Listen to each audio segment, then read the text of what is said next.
நமஸ்காரம். உங்கள் அன்பிற்கும் அபிமானத்திற்கும் உரிய வித்யாபுத்திரன் வி.ஆர். ராஜா குளத்தொழுது பேசுகிறேன். ஸ்ரீமாத்திரை நமக.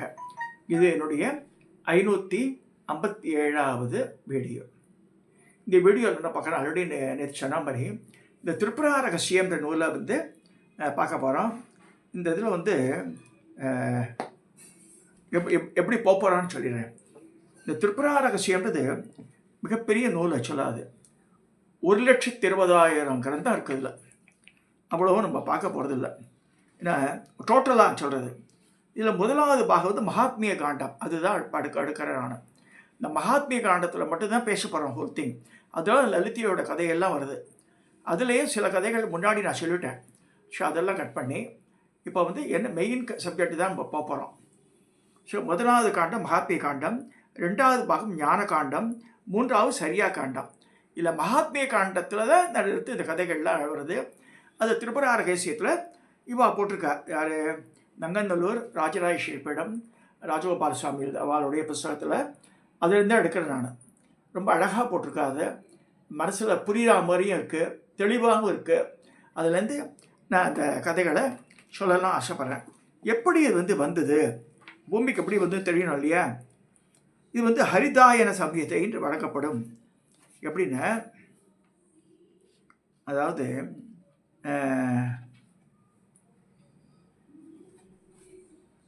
மகா பெரியவா ஒரு சமயம் இளையாத்தங்குடியில் சாதுர்மாசிய விரதம் மனுஷிக்க நடந்த விஷயம்.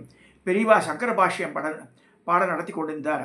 அதில் ஒரு இடத்தில் சனத்குமாரர் பிராமண மானச புத்திர சுயமேவ ஸ்கந்தத்பேன பரார்த்து பூவ இருந்தது. இதுக்கு அர்த்தம் பிரம்மாவின் மானசபுத்திரான சனத்குமாரர் தானாகவே ஸ்கந்தனாக தோன்றினான் என்பதாகும். இதை படித்துவிட்டு பெரியவா அங்கிருந்த பண்டிதர்கள் இதை பற்றி விளக்கம் தெரியுமான்னு கேட்டார். எல்லாரும் தெரியலன்றார். அப்போ நான் முன்னாடியே சொல்லியிருக்கேன் அந்த சப்ஜெக்டை. சனத்குமார் அவளுக்கு வரம் தரத்துக்காக இவர் வரார். சனகர், சனந்தனர், சனாதனர், சனத்குமாரர். சனத்குமாரோட போய் கேட்குறார். பரமேஸ்வரன் பார்வதி கேட்குறார், என்ன வர வேணும்? எனக்கு ஒன்றும் வர வேண்டாம், நான் யோகத்தில் இருக்கேன், உங்களுக்கு எதாவது வர வேணுமான்னு கேட்டுருறாரு. நீ எனக்கு பிள்ளையா போகிறேன்ற ஸ்கந்தன் அப்படி போகிறதான்னு சொல்லி அது போகிறது கதை. ஸோ இந்த மாதிரி இந்த சப்ஜெக்ட் இப்படி தான் போகிறது இல்லை. ஸோ இப்போ சிருஷ்டி சம்ஹாரம், திரோதானம், அனுகிரகம் ஆகியவற்றையும் பெருசக்தியாக எல்லோருக்கும் தலைவியாக சர்வ காரண போதமாக விளங்குவள் ஆதிபராசக்தியான ஸ்ரீமத் ராஜராஜேஸ்வரி லலிதா மகாத்ரிபுர சுந்தரி. ஸோ அவளுடைய சித்தாந்தமே முடிவானது. அவளது வடிவமே சர்வோத்காரதிஷ்டமானது. அந்த மகாதேவியை பற்றி ஸ்ரீவித்யா திரிபுரா ரகசியம் என்னும் பரம ரகசியம் சக்தியிடம் கூடியிருக்கும் பரமசிவனுக்கு மட்டுமே தெரியும். அவரிடம் இந்த ருத்ரன் அதை அறிந்து கொண்டு அவரிடம் இந்த விஷ்ணுவும் பிரம்மாவும் தெரிந்து கொண்டனர். மாதிரி வேதாகமம் என்ன கடலை கடந்து எடுத்த அமிர்தமே திரிபுரா ரகசியம். பூமியில் மகாவிஷ்ணு அவதாரமாக வந்த தத்தாத்திரேயருக்கு ரகசியத்தை மகாவிஷ்ணு அவதாரமாக வர தத்தாத்திரேயர் அவருக்கு சிவபுரான் உபதேசம் செய்தார். சிவபுரான் உத்தரவை பெற்று சிவபுரான் நேரடியாக கேட்டிருந்த ஸ்ரீ திரிபுரா ரகசியத்தை தத்தாத்திரேயர் தன்னை போன்றவே விஷ்ணு அவதாரமான பரசுராமருக்கு சொல்லிக் கொடுத்தார். தத்தாத்திரேய பரசுராமரோட புண்ணிய சரித்திரங்கள், மகிமை, பக்தி, வைராக்கியம் மிகுந்த இந்த உத்தம மகாத்மியத்தை, திரிபுரா ரகசியம் என்ற உத்தம தந்திரத்தை பரமேஸ்வர ரகசியங்கள் அடங்கியது என்பதாலும் பரமேஸ்வரனால் உபதேசிக்கப்பட என்பதாலும் பரசுராமரிடம் பக்தி செலுத்தும் சிஷ்யனான சுமேத ஹரிதாயனருக்கு சொல்லலாம் என்று உத்தரவு தந்தார். ஸ்ரீ தத்தாத்திரேய ஆணைப்படி பரசுராமர் இந்த ரகசியத்தை தன்னிடம் பணிவாக உள்ள சிஷ்யனான சுமேதருக்கு சொன்னார். இந்த சுமேதரர் ஸ்ரீ திரிபுரா ரகசியத்தை கிரந்த ரூபமாக செய்வதற்கு ஹாலாசிய க்ஷேத்திரமாகிய மதுரையை அடைந்தார். அங்கு தன் குருநாதரை வேண்டிக் கொண்டு மதுரை மீனாட்சி கோவில் பொற்றாமரை கொலையில் அமர்ந்து குரு சொற்படி பராம்பிகையை தியானித்து பகவதியின் தந்திரத்தை கொண்டதும் இன்றும் நிலைத்து நிற்கக்கூடியது இந்த கிரந்தத்தை எழுதுகிறார். ஸோ இதனுடைய இந்த நூலினுடைய முதல் பாகமே இந்த திரிபுரா காண்டம், மகாத்மிய காண்டம். பற்பல அற்புதமான கதைகள் அடங்கியது. இந்த காண்டம் நாரத மகிழ்ச்சி போன்றவாறு கேட்கப்பட்டது. அதெல்லாம் சில படிப்போரின் பாவங்களை போக்குவது, துயரம் தீர்ப்பது, ஆத்ம ஞானம் தந்து மோட்சம் அளிப்பது, வழிபவர்களுக்கு உள்ளத்தில் ஸ்ரீ திரிபுராவின் இந்த பக்தியை வளர்ப்பது. இந்த மகாத்மிய காண்டமானது அம்பாளை குறித்து சௌபாகிய அஷ்டோத்திரம், சௌபாகிய நவரத்னம், கௌரி தேவிக்கான அஷ்டோத்திரம், காயத்ரியை குறித்த மாத்ருகாசுதி, சண்டிகாசுதி, மகாகாளிசுதி, துர்காசுதி, துர்காதேவியின் 32 நாமங்கள், தேவர்களின் லலிதாசுதி ஆகிய பற்பல பொக்கிஷங்களை கொண்ட களஞ்சியம் அப்படின்னு சொல்லப்படுறது. ஸோ இந்த இதில் தான் போகிறோம். நம்ம இதில் சில கதைகள் நான் விட்டா சொல்லியிருக்காங்க. எப்படி இது பண்டன் உண்டானா அப்படின்னு ஆரம்பிக்கிறது கதை.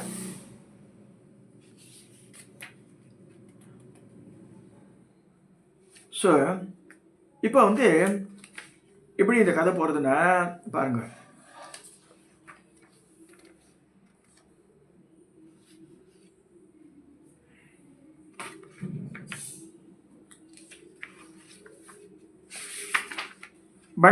பண்டனோட உற்பத்தியிலேருந்து வருது. அதாவது பண்டாசுரன் எப்படி தோன்றினா அப்படின்னு வருது.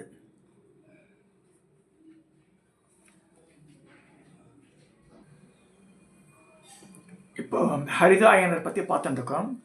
அவர் மதுரைக்கு வரார். ஹாலாசியன் கஷேத்திரம் அது. அங்கே அந்த வைகை நதியில் கரையில் உட்காந்துட்டு ஸ்நானம் பண்ணி அங்கே குடில் அமைச்சிட்டு 5 வருஷ காலம் தபசிருக்கார். அந்த மாதிரிலாம் இருக்கும்போது கனவு வருது அவருக்கு. இந்த கனவில் அம்பாளை தோன்றுறார். அம்பாள் தோன்றி அவருக்கு அனுகிரகம் பண்ணுறார். இதுக்கு முன்னாடி என்ன ஆகுதுன்னு அவர் ஹரிதாயனர் ஏன் மதுரைக்கு ஓடி வந்தார்னா, தத்தாத்திரேயர் வழிபட்டிருக்கார், பரசுராமரை வழிபட்டிருக்கார். இந்த மாதிரி இருக்கும்போது தேவியின் பூஜா ரகசியத்தை எடுத்து அவர் சொல்லித்தரார். யாருக்கு? ஹரிதாயனருக்கு. ஸோ சுமேதர் அதிகாலை எழுந்து நித்திய கர்மார்க்கை முடித்து விட்டு குருவுக்கு நமஸ்காரம் பண்ணி வடிவட கைகூப்பி நின்றார். முகூர்த்த நேரம் பரசுராமர் சுமேதரை அன்புடன் அழைத்தார். பாலா, திரிபுரா, லலிதா, குமாரி என இவர்கள் பல பெயரால் அழைக்கப்படுவதும் தேவியை தங்கத்தில் செய்து ஆசனத்தில் அமர வைத்து தேவிக்கு புஷ்பங்களை சமர்ப்பித்து பரசுராமர் தன் சிஷ்யனுக்கு வாக்ரூப மந்திரத்தை உபதேசம் பண்ணினார். அதன் பின்னர் தேவியின் ஆசனத்தையும் பரிவார தேவதைகளையும் பூஜித்தார். பின்னர் பரசுராமர் சிஷ்யனுக்கு கவசத்திலிருந்த சம்ஸ்காரமான சீர்த்தத்தால் ஸ்நானம் பண்ணி வைத்தார். சிஷ்யனை மூவித பந்தங்களை அரித்தார். தேவியின் அருகே சிஷ்யனை தூங்க வைத்தார். பின்னர் சிஷ்யனுக்கு தேவியின் பூஜா ரகசியத்தை எடுத்துரைத்தார். பூஜா முறை, ஆச்சார விதிகள், முத்திரைகள்லாம் சொல்லிக் கொடுக்கிறார். குழந்தாய், உபதேசம் பெற்றதை சாதனை செய்துவா, உனக்கு சீக்கிரம் பூர்ணஸ்தானம் தருகிறேன் என்கிறார். உபதேசம் பெற்ற ஹரிதாயனர் குருவை மும்முறை பிரதர்ஷனம் செய்து நமஸ்காரம் பண்ணிவிட்டு தேவி பராபராம்பிகா உரையும் ஸ்ரீசைலம் சென்றார். அங்கே தேவியின் முன்பு பர்ணசாலை அமைத்து ஸ்ரீவித்யா சாதனையை தொடங்கினார். சங்கல்ப மனத்தினராய் அவரது உடல் உறுதியுடன் பழமட்டியமும் உண்டார். குரு உபதேசத்தின் நம்பிக்கையுடன் 17 மாதம் தியானம் செய்து ஸ்ரீவித்யை சாதனையில் வெற்றி பெற்றார் ஹரிதாயனர்.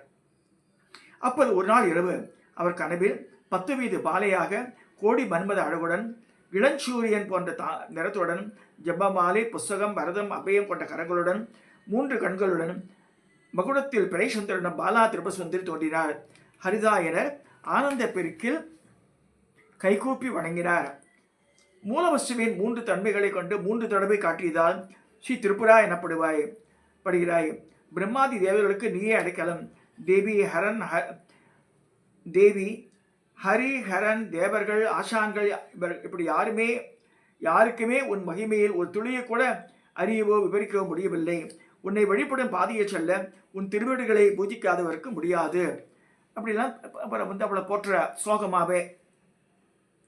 ஸோ இது டீட்டெயிலாக போகிறது. அப்போ திரிபுரா தேவி அமிர்தம் போன்ற குரலில் அவரை குழந்தாய் அழைத்து தன் தாமரை போன்ற கரத்தை அவர் சிரசின் மேல் வைத்தாள். சுமேதர் ஆனந்தமயமானார்.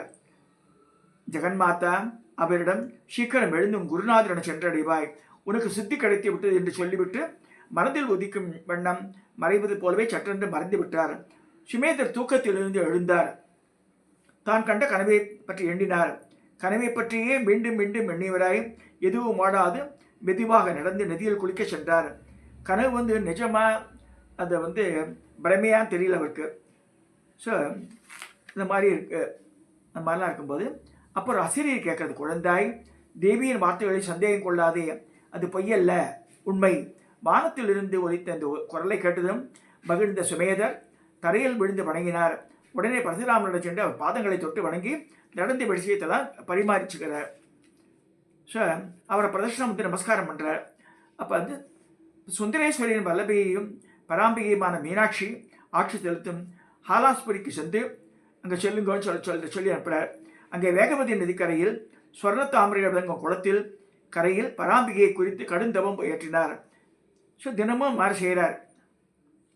இவ்வாறாக லலிதாதேவியை குறித்து தியானித்து 5 வருஷம் தவம் இருக்கார் சுமேத மகரிஷி. ஸோ அப்போ தனக்குள் கற்பூர நிறத்தில் பஸ்மம் தரித்தவராய் வீணை வாசிப்பராய் ஒரு மங்கள வடிவினை கொண்ட அவர் நாரதர். அவர் வந்து சரி, நான் நினைக்கும் போது இங்கே எப்படி வந்தேள் இவர் கேட்கிறார். நாரத மகரிஷியை பார்க்குறார். ஹரிதாயனா, நீ கண்ட காட்சியை வித்வான் போல சொன்னாய், சிறுவன் போல என்று பலர் கேள்விப்பட்டிருக்கிறார்கள். ஆனால் உன்னை போல் யாரும் கேட்டதில்லை. உன் பெயருக்கு ஏற்றாற்போல் கற்ற சான்றோனாய் இருக்கிறாய். நீ என்னை உனக்குள் பார்த்தாயே சொல்கிறாயே, எது வெளியில் இருக்குது எது உள்ளே இருக்குது மாதிரிலாம் அந்த தத்வாத்தான் பேசுகிறார் நாரத மகரிஷி அவர்கிட்ட. அப்போ வந்து இவர் நாரதரை பார்த்து சொல்கிறார், ஜெகநாதரே, நீ சர்வலோக பிதாமகர், உமக்கு தெரியாது ஒன்றுமில்லை. உமது அனுகிரகத்தால் நான் தீர்காயுள் பெற்றேன். சிவபுராணி வழிபட்டு மரணத்தை வென்றேன். அனைத்து வேத சாஸ்திரங்களையும் படித்திருக்கிறேன். எனக்கு அவற்றின் சாரத்தை சொல்ல வேண்டும். இந்த கேள்வியை பல தேவர்கள், ரிஷிகள், யோகிகளிடம் கேட்டேன். அவருக்கு தோன்றி சொன்னார்கள், நீங்கள் சொல்லணுன்றார். அப்போ நாரதர் வந்து இதை கேட்டது பிரம்மா தியானித்து தரையில் விழுந்து நமஸ்காரம் செய்தார். பராசக்தியின் மகிமையை நினைவில் கொண்டு பிரம்மா மயிர்கூச்சேரி ஆனந்த கண்ணி சொல்லியிருந்தார். இந்த இதெல்லாம் வந்து நாரதர் வந்து சொல்லி இவருக்கு தெரிகிறது. பிரம்மரிஷியை உண்மையை சொல்கிறேன் கேளும். என் வார்த்தையில் நம்பிக்கை வைத்து இங்கே இருப்போரும் நீரும் கேளும். நம்பிக்கையற்றவருக்கு இங்கு இடமில்லை. லோககாரணி ஜெகன்மாதா, எங்கும் ஊடுருவி இருப்பவள், அனைத்தையும் கடந்திருப்பவளான ஸ்ரீ திரிபுராந்திகை அனைவரையும் விட மகிமையை வாய்ந்தவள். அவள் என்று எதுவுமே நடக்காது. தேவியின் திருப்படி தாமரையின் சிறு தூசிகளான நான், ஹரி, ஹரன் ஆகியோருக்கு அவர்கள் ஆரம்பம், மத்தி, முடிவு எதுவும் தெரியாது. சிருஷ்டி, சம்ஹாரம், திரோதானம், அனுகிரகம் ஆகியவற்றை செய்யும் 50 சக்திகளை அவள் தான் வச்சுட்டுருக்கான்னு சொல்கிறார். ஸோ இப்போ இவர் சொல்கிறார், அந்த மாதிரி ஹரிதாயனுக்கு என்ன சொல்வென்று புரியவில்லை. மகரிஷி என்ன பதில் சொல்வென்று தெரியவில்லை. மங்களமான விஷயங்களை நீங்கள் எனக்கு சொல்ல வேண்டும். எனது குரு பரசுராமர் திரிபுராரகசி கிரந்தமாக படிக்க சொன்னார். அவர் சொன்னது எல்லாவற்றையும் நான் கவனமாகத்தான் கேட்டேன். ஆனால் மந்த புத்தியினால் அவர் சொன்னதை மறந்து விட்டேன். தயவுசெய்து கருணை காட்டுங்கள் சொல்லிட்டு நாரதர்கிட்ட கஞ்சராயிருவார். யார்? ஹரிதாயனர். அந்த மாதிரி இருக்கும்போது இப்போ பிரம்மா இதை கேட்டு நாரதர் அசைவற்று நின்று வெகு நேரம் தியானத்தில் நின்றார். அப்போது பிரம்மா பிரசன்னமானார். நாரதரும் சுமேதரும் பிரம்மனை வணங்கினார். பிரம்மா நாரதரிடம், குழந்தாய், எதற்காக என்னை நினைத்தாய்? நான் என்ன செய்யணுன்றார். நாரதர் மார்க்கண்டேய ரிஷிக்கு நீங்கள் திரிபுராம்பிகை ரகசியத்தில் மகிமைப்பட்டு சொன்னார்கள். அந்த உடனே திரிபுரா ரகசிய கிரந்த வடிவில் தருபுரவாகிய இந்த சுமேதரை காண வந்தேன். உங்கள் அனுகிரகத்தால் இவன் செய்யட்டும் என்று நாரதர் ரெக்வஸ்ட் பண்ணி இவர் சுமேத மகரிஷி எழுத ஆரம்பிக்கிறார். வருது இந்த ஹரிதாயனை அவனுக்கு பிள்ளையாக, அதாவது பிரம்மா சொல்றார், நாரதா, அவன் பிறவியில் செய்த நல்ல காரியம் சொல்கிறேன் கேள். சரஸ்வதி நதிக்கரையில் சுமந்து என்ற பிராமணன் வசித்து வந்தான். இந்த ஹரிதாயனன் அவனுக்கு பிள்ளையாக பிறந்தான். அவன் பெயர் அலர்கன். சுமந்து துர்கையின் பக்தன். அவன் தன் மனைவியை ஐயி என்று அழைப்பான். குழந்தை அலர்கனை அதை கேட்டு அவன் தான் தாயே ஐயி என்று அழைத்தான். 5 வயது ஆகியிருக்கும் போது அலர்கன் நோய்வாய்ப்பட்டு ஐயி ஐயி என்று தாயை நினைத்து கொண்டே உயிர் விட்டான். ஸ்ரீ திரிபுரா மந்திரத்தின் மூலம் முதல் பீஜம் பிந்து இல்லாத போது பாக்வ பீஜம் என்று அழைக்கப்படும். ஐ என்பதே இந்த பீஜம். அந்த பீஜத்தை தான் அந்த குழந்தை சொல்லித்து.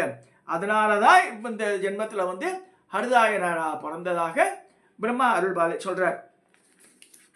இந்த கதையை உத்தமமாக இந்த பீஜ மந்திரத்தால் இருந்த போதிலும் பிந்துவை சேர்க்காம சொன்னதால் அவனுக்கு இப்போ இதெல்லாம் மறந்து போய்விட்டது. இருப்பினும் நடக்க வேண்டிய காரியம் முக்கியம் என்பதாலும் நான் வாக்கு தந்ததாலும் அவன் மனதில் கண்டதும் காணாததும் கடந்த காலம், நிகழ்காலம், எதிர்காலம், இலக்கணம் பொருள், உயர்ந்த கவிதை எல்லாம் அவனுக்கு வந்து இப்போ தோன்றும் அப்படின்னு சொல்லி கிரந்த வடிவில் இதுவரை இல்லாத திரிபுரா ரகசியம் இப்போது ஹரிதாயனரால் கிரந்த வடிவம் பெறும். இந்த கிரந்தம் சிரேஷ்டமானது, விசித்திரமானது, அர்த்தமுள்ளது, கதைகள் கொண்டது.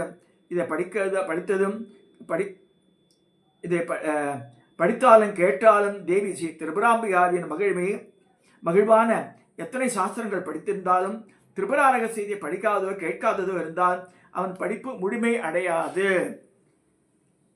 அம்பாளுடைய அனுகிரகத்தினால நான் பேசுகிறேன். இப்போது சுமேதா கேள், பரசுராமர் உபதேசத்திலிருந்து திரிபுராம்பாவின் கனவு கண்டவரை எல்லாம் இப்போது மனதில் தெரியும். உனக்கு தெரிய வேண்டிய அனைத்தும் உனக்கு தானாகவே தெரிய வந்துடும். 36 நாட்களில் இந்த கிரந்தத்தை பூர்த்தி செய். ஒரு நாளைக்கு 4 அத்தியாயம் எழுதுவார். இந்த கிரந்தத்தில் மொத்தம் 1,20,000 ஸ்லோகங்கள் இருக்கும். மொத்தம் 3 பாகங்களாக இருக்கும். முதல் பாகம் மகாத்மிய காண்டம், 2வது பாகம் ஞான காண்டம், 3வது பாகம் சரியா காண்டம். இவ்வாறாக இந்த கிரந்தம் இயற்றப்படும் சொல்லி பிரம்மா ஆசீர்வாதம் பண்ணிட்டு போயிடுறார். சுமேதர் நாரதரை வணங்கினார். நாரதர் தன் வீணையை மீட்டிக்கொண்டு சஞ்சாரம் பண்ண கிளம்பினார். நாரதரும் பிரம்மாவும் கிளம்பி போன பின் ஹரிதாயனர் மௌனமாய் எண்ண ஓட்டமேதும் இல்லாது சற்று நேரம் நின்றார். பின் வேகவதி நதிக்கு சென்று ஸ்நானம் பண்ணி நித்திய கர்மாக்களை முடித்துவிட்டு மீனாட்சி சுந்தரேஸ்வரர் கணபதி குருவை பூஜித்தார். கிரந்த வேலையை நினைவு கூர்ந்து ஹரிதாயனர் என்னும் அந்த பிராமணர் ஓம் காரணானந்தா என்று ஆரம்பித்து கிரந்தத்தை சா பவேத் திரிபுரவை ஹ்ரீம் என்று முடித்தார். இந்த மாதிரி இவ்வாறாக பிரம்மா சொன்னபடி ஹரிதாயனர் திரிபுரா ரகசியத்தை பூர்த்தி செய்தார் முடிகிறது. ஸோ இந்த முதல் நாள் இன்னைக்கு பார்த்துருக்கோம் திரிபுரா ரகசியம். இதில் நிறைய கதைகள் வருது. 1-2 நான் சொன்னது இருக்கலாம்.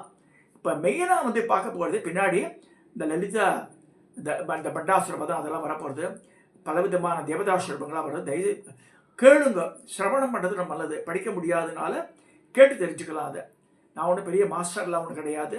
I am also reading from the book only. Just அம்பாளுடைய ஆக்கியனால் நானே தெரிஞ்சுக்கிறேன். சில கதைகள் எனக்கே தெரியாது, பலனால படித்ததில்லை. நான் இன்றைக்கி தான் படிக்க ஆரம்பிச்சிருக்கேன். உங்களுக்காக நான் படிக்கிறேன். எனக்காகவும் இது வந்து பொன்னியின் சேரட்டும். அது இதை சொல்லி இந்த முதல் பதிவை, அதாவது திரிபுரா ரகசியத்தினோட பதிவை நான் நிறைவு செய்கிறேன். நமஸ்காரம். சப்ஸ்கிரைப் பண்ணுங்க, ஷேர் பண்ணுங்க, லைக் பண்ணுங்க.